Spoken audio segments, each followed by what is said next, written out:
फुलहरु चाहिँ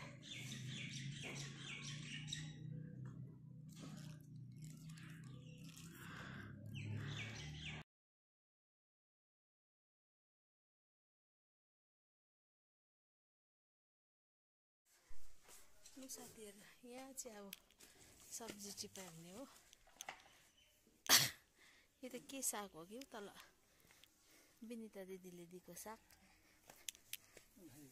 के साग हो कि यो पकाउँदा चाहिँ पुरा धानको चामलको बास्ना हुँदो रहेछ यो सागको। अस्ति उता घरमा पनि पठाइदिएको थिएँ कि यत्रो यत्रो भएको थियो हो। यो माइतबाट अस्ति फर्स्ट ल्याएको गाजर सारेको थियो के ठुलो बेथु चाहिँ भन्दैन यसलाई चाहिँ मेथी भन्छ।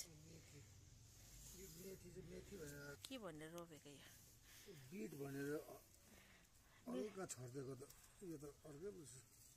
म त मेरो जतिको भनिरहेको थिएँ नि त। मेथीको दाना र बिटको दाना पनि नचिन्ने चाहिँ यहाँ सानो बारी कोपीहरू नि यहाँ उम्रेर के भइसकेको छ हेर्नु। नयाँ स्टाइलको बन्दाकोपी उयो फुलकोपी यत्रो ठुलो भइरहेको रहेछ एउटा। सिबीहरू नि उम्रेर भर्खर थाक्रा लगाइसकेको मेरो बुढो परेको। अहिले मासुहरू बारिरहेको छु नभए चाहिँ सलाद खानु देखाउनु मन परिहाल्छ साथीहरू मलाई। योले छेसम्म सजाउनु पाइबस्छ यो पनि। माथि हेर्नुहोस् होला जिरेनियम लामो बस्छ नि जिरेनियम।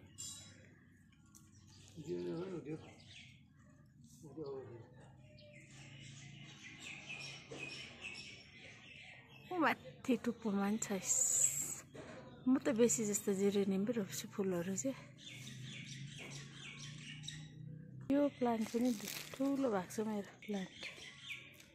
हेर्नुहोस् है सब्जी मात्रै होइन यहाँ के फल्दो रहेछ हाम्रो कोठेबारी गमलातिर। यो त गमलामा प्याज कल्टी चाहिँ यो गमलामा रोपेको लसुन र प्याज यसको अचार खाने हो। अनि धनियाँ सबै गमलाको कमल है। यो चाहिँ मेथीको साग धोएर रेडी पारेको छु। भात पनि सिटी लाग्दैछ। पछि म खोर्सानी सानो पड्काइदिने हो। त्यसपछि म प्याज एड गर्ने हो। यता कोपी र आलुको रस बनाउँछु। अनि यो सब्जी मैले अर्को साग चाहिँ सिटिनै साथीहरू बेसी सब्जी भयो कि भोलि खाने हो अर्को साग चाहिँ। सिम्पल सादा भाजी पनि हाल्दिनँ म एकदमै सादा खुल्ला भुट्ने एकचोटि कम्ती पानी छ। अब यसमा अलिकति नुन खोज्नु सजाउनु छ। इजी टेक्निक मेरो बुढाले खानेकुरा धेरै नै मरमसला बारिरहेको छ। प्लस हामी पनि अहिले मासु मांस केही खाएको छैनौँ जसम्म सादा सब्जीहरू खाँदैछौँ। अब सिटाएपछि रेडी भइहाल्छ। अब आलु र कोपी पकाउनु हो।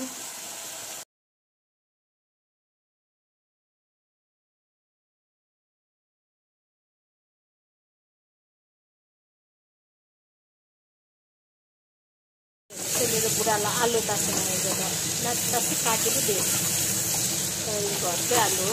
अस्ति तपाईँहरूलाई पनि देखाएको थिएँ नि आलु हल्का बोइल गरेको छु। अब यो एड गर्नेछु। यसमा त मैले अदुवा अब टमाटर एड गरेर ग्रेभीवाला बनाउने हो।